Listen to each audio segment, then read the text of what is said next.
Good morning, everyone, and welcome to Tournament Central. I'm Liz Lopez alongside Dylan Reese. Dylan, it's great to have you aboard. Morning, Liz. It's great to join the team, and I'm looking forward to the rest of the season.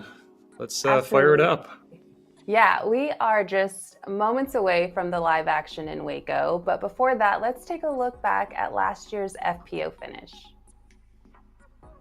It was this beautiful approach shot on hole 17 that secured the win for Valerie Mandujano.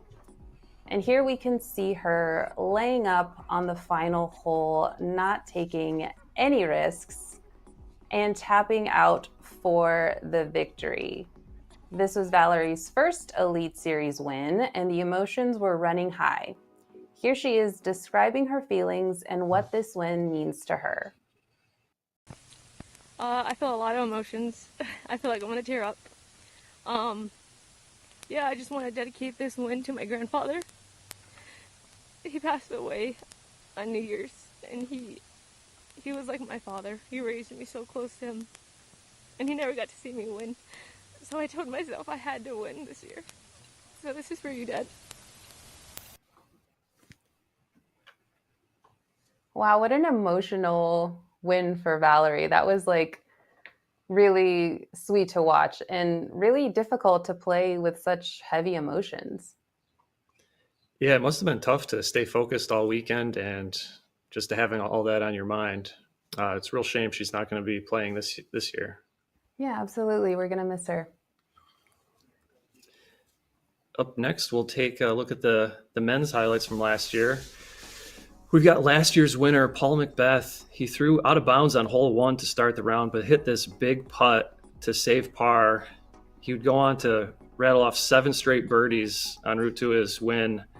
And this was surprisingly his only Elite Series win of the year.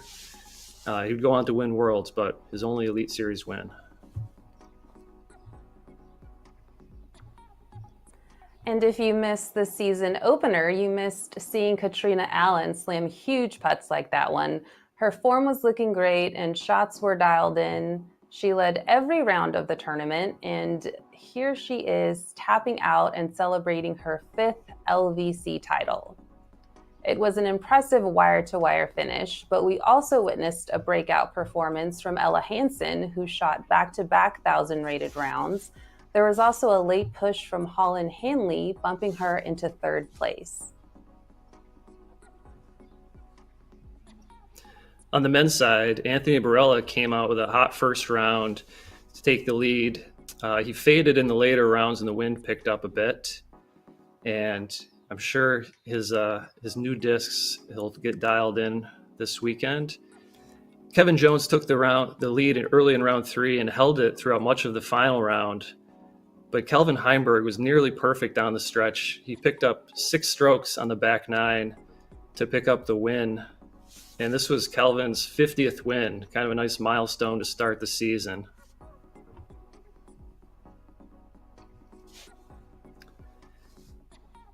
Moving on to this year's action at Waco, we'll join Brian Earhart for a course preview after the break.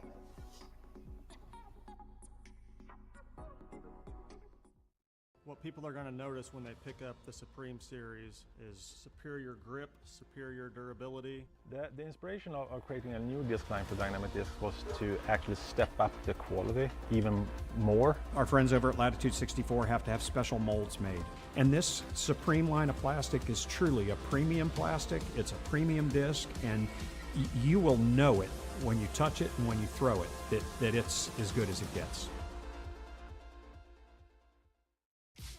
While I do have a lot of different versions of the Thrasher in my bag, the main go-tos are those Thrashers that I got when I first joined the team.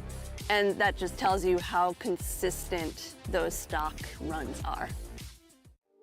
The J is our latest mid-range disc. Okay, where the Mako 3 has got a little bit of instability and the Rock's got a little bit more overstability, the J's right between, and you can throw it backhand, you can throw it sidearm, it's good in the wind.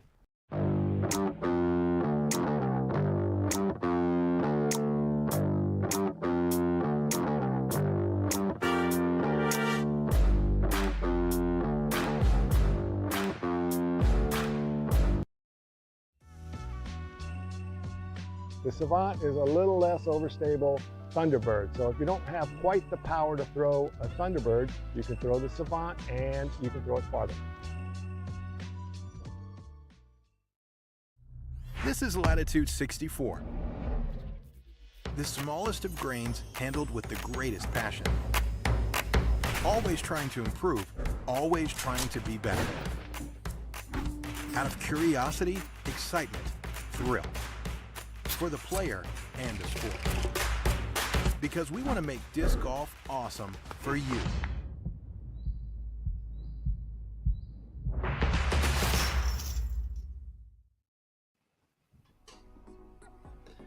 Welcome back to Waco, Texas. Now we'll join Brian Earhart with a preview of the Beast. Welcome to Waco, Texas. We're here at Brazos Park East, right alongside the beautiful Brazos River at the course known as the Beast for the 2023 Waco Annual Charity Open presented by Prodigy Disc. I'm Brian Earhart, and today we're going to dive in and dissect a hole that many players on the Disc Golf Pro Tour would put in their Dream 18, and that's hole 17 here. Let's talk about it. Hole 17 here at the Beast is a dogleg right par 4, 610 feet for the men and 530 for the women. While many speak of the approach shot to the green as being one of the more daunting shots the players have to face all year, the tee shot to even get yourself in position to throw the approach is certainly demanding in its own right. The optimal landing zone off the tee, while a tall order, is cresting the hill on the far side of the two elm trees just before the long OB line.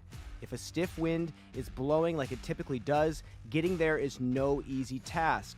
If you're short of the elm trees but still wanting the birdie, the inside line can be taken, but the blind downhill left to right shot can be very easily put out of bounds with a lot of work left to do. The hole historically averages quite a bit over par. Last year, the men averaged a 4.4 and the women averaged a 5.02. Certainly one of the tougher par 4s to score on the entire Disc Golf Pro Tour. Two hyper-technical shots with wind and OB looming. It's hard not to be thinking about this hole when you're coming down the stretch of the final round. For Tournament Central, I'm Brian Earhart. Let's break down the Beast. There are 60 players in the FPO field who will be playing 3 rounds on the par 67 layout.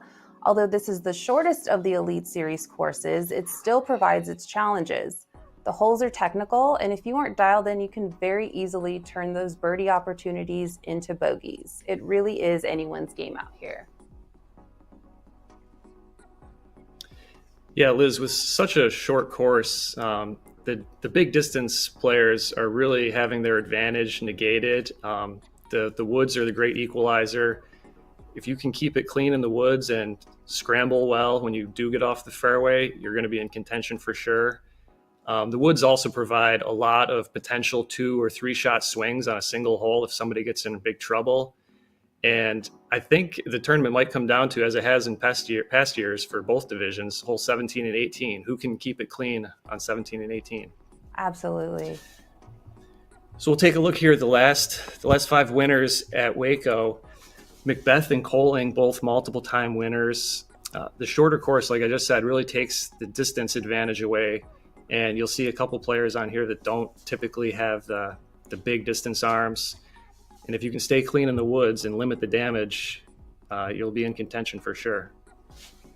Let's take a look at the last 5 winners on the FPO side. This was Valerie Mondujano's first Elite Series win, as well as Kona Panis, now Montgomery, who had a dominating performance in 2021. Due to the COVID shutdown in 2020, the event was called after 2 rounds, making Evelina our champion that year. And of course, our usual suspects at the bottom, Katrina Allen and Paige Pierce. Who is going to make a run for it this year? Don't go anywhere. After the break, we've got your second card lineup.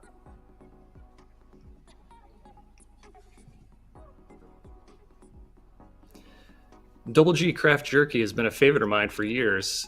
The unique flavors and delicious tastes make it a perfect snack. Every bag of Double G Jerky sold contributes to the Double G Children's Foundation, which helps supports youth disc golf. Visit doublegjerky.com and use the coupon code DGPT on your order and get a free 1-ounce bag of jerky with your order. What makes the Halal Guys so deliciously different? You might have heard of our famously long cart lines that NYC fans happily stand in. Today, with over 100 plus restaurants across the globe, we are your place to experience authentic American halal. Enjoy our delicious falafel, Euro sandwich, platters, and sides topped with our famously flavorful white and hot sauces. Order online today and taste how we make difference so delicious. The Halal Guys, bringing something deliciously different to the table.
The Educational Disc Golf Experience is the leading nonprofit organization bringing disc golf to schools nationwide since 2003.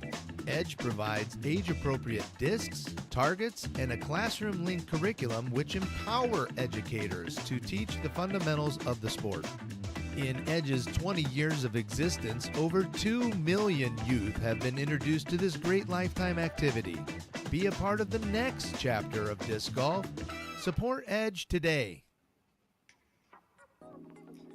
Welcome back to Tournament Central. If you're just joining us, I'm Dylan Reese with Liz Lopez. And Liz, let's take a look at the second card in the FPO division.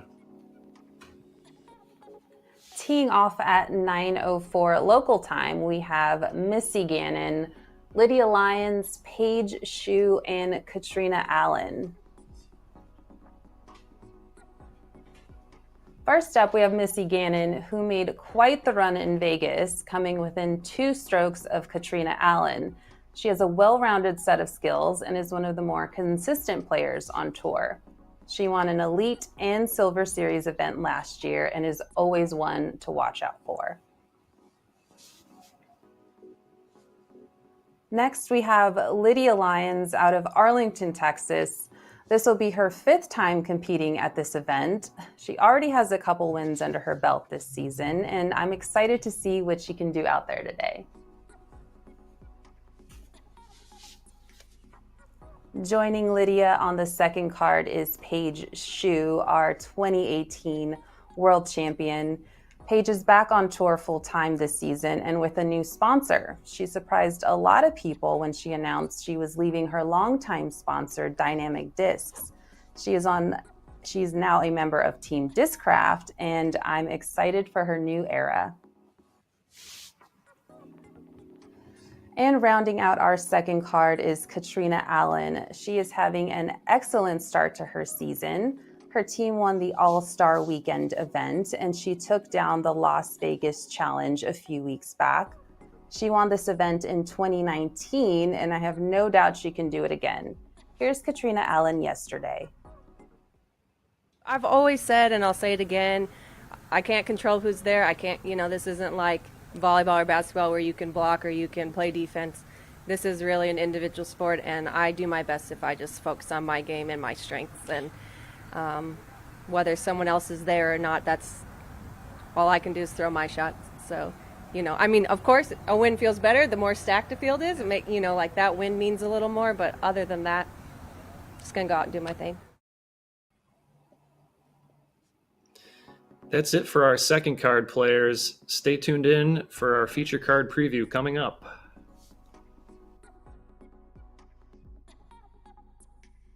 I just think the plastic is very premium. It's a high quality material. The way the disc feels in my hand. I think it's the quality of plastic. It's unlike any other plastic that you'll find in the industry. The quality is better than any other company out there. Again, just consistent plastic. It's something I can consistently trust on every single throw. There's so many discs to choose from, and I guarantee if you tried every disc in the lineup, you're gonna wanna put multiple discs in your bag. It's extremely high quality. You can only say so much, they have to eventually just try it themselves and see.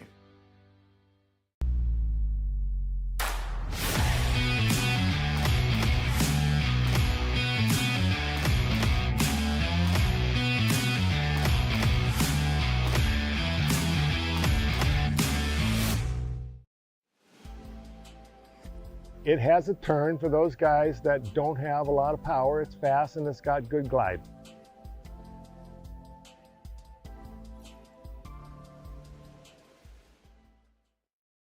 My name's Garrett Gerthy. People may know me as Double G, and I've been making Double G craft jerky since I was 16 years old. When I have Double G's craft jerky and I pull it out of my bag during a round, the first thing anyone asks is that Double G's craft jerky? And I always bring the big bag because I know I'm gonna have to share it. I'm a big fan of beef jerky, and I have to say that Double G beef jerky is absolutely my favorite I've ever found. I'm always looking forward to digging my hand in my next bag of Double G craft jerky. You can find Double G craft jerky at doublegjerky.com.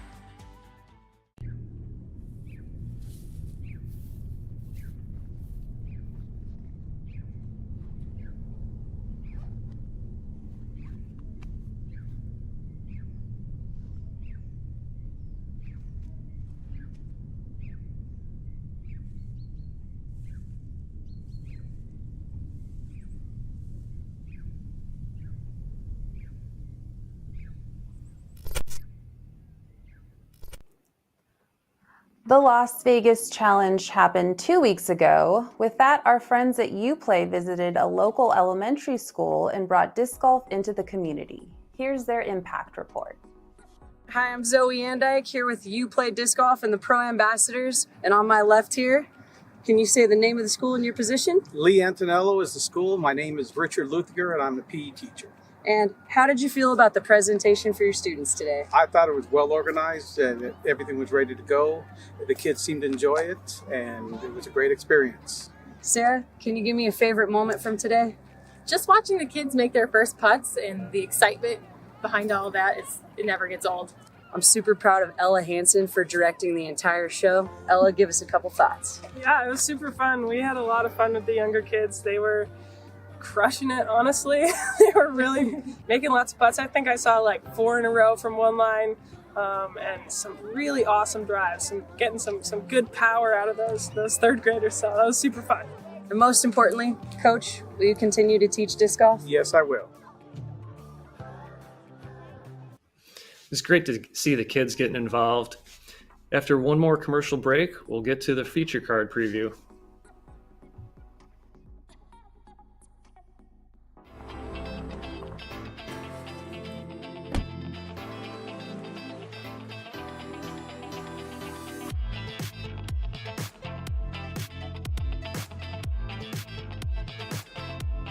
Go long!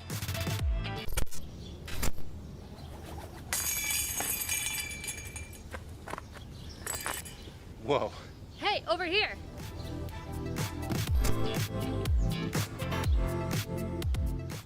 Hello, we're Kenna. We're a Dutch growing company. We love plants and we want to tell you some cool things about them.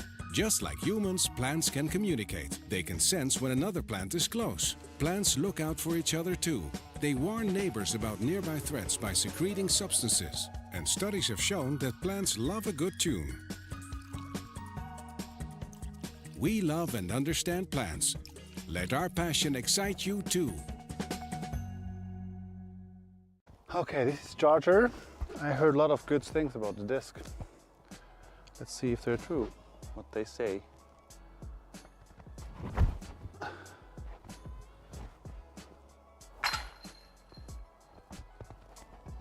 That was my actual first shot with that disc ever. So I have to say, works pretty okay. So just go now and get yourself one Charger. They are amazing. Hi, I'm Andrew Marweed, and for the last 3 years, I've been one of the top putters in the world. I chose the DGA Steady for its straight, consistent flight path and the confidence it gives me on the green. Plus, it comes in both beaded and beadless versions with a wide variety of plastics. I prefer the Stone Steady BL, but you can find your Steady at discgolf.com.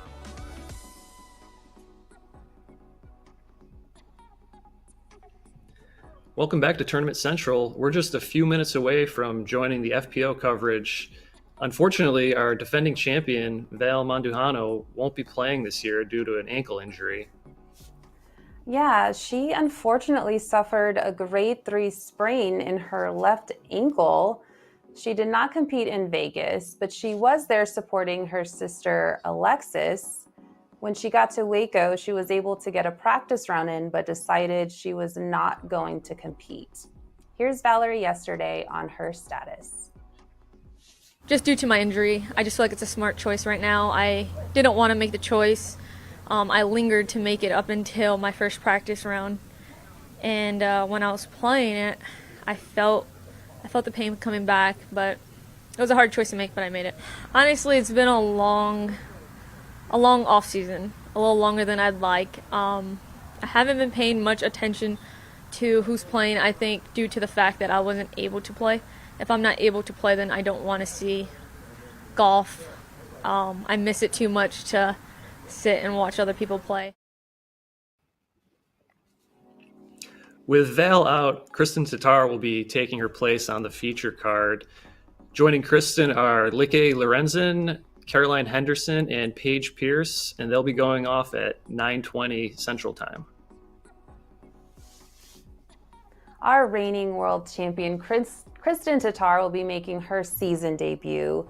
She had elbow surgery late last year, but appears to be all healed now as she's been hitting the gym and playing the last few months. She was a runner-up here last year, and I'm expecting to see her in the mix all weekend. Let's take a look at some of her stats. She had one of the most impressive seasons to date, nabbing her first world title along with 5 Elite Series events. She was the first player to earn $100K in a single season, and that'll be hard to top, but I honestly think she can do it all again. Here's Kristen Tatar yesterday. Mainly my focus just went to healing and to recovery. And in the short term, it was pretty frustrating because I wasn't able to maybe train as much as I would normally want to. But looking at the bigger picture, I think it was very necessary. And right now it feels like everything went according to plan. I mean, I gave up a little distance. Right now I don't have it, but Waco is like the shortest course on tour. So it's the perfect start. Of course, being a world champion is amazing, and sometimes I remind myself that all of the amazing things that I've achieved and I've all this amazing experience that I have, these help me go forward. But no, it doesn't have any impact on what's going to happen tomorrow. We have another international player in the group, Likke Lorenzen of Norway. She kicked off her season in Vegas, where she finished tied for 17th. This is her first time competing at this event, so we'll see how she performs on a more technical course. And next we have Caroline Henderson, who has already been making a splash this season. She has a great mix of skills, being able to throw forehand and backhand shots. She's only been competing for a couple of years now, and I love seeing a fresh face on a feature card. Let's take a look at her bio. She is from Frisco, Texas, which is a few hours away from Waco, but she did mention in the press conference that she has only played it one time before this event. She finished 9th in Vegas, which made a lot of people take notice. She's all in on disc. Here's Caroline yesterday. I was dead set on doing it. I'm not gonna lie, there were moments, because everything's like this, nothing's ever slowly exponential. And on those moments where I was hitting those lows, I was like, maybe I can't do this. I'm not old, but I'm not young. Maybe this isn't right for me. And my husband was like, you are not allowed to give up. He's like, we've watched this coverage. He's like, we are going to do this. You can do this. And I kind of just listened to him, and it really kind of turned out that I could do this, and it's really exciting. We ended up selling our house beginning of this year, because we were very committed to this. We were very committed to this early on, and we sold the house, bought an RV, hit a pole, and it's been in the shop. I know, it's so unfortunate, but it's a great story. And last but certainly not least is our 5-time world champion, Paige Pierce. She will be kicking off her season here in Waco and is a 2-time winner of this event. With her and Kristen present, it officially feels like tour season has started. Here's Paige yesterday. In the recent past, I've made so many goals, and it just it's something that I don't want to think about right now. I just want to enjoy the game of golf and enjoy, even beyond that, just enjoy life and just, whatever will be. Que sera, sera, I think.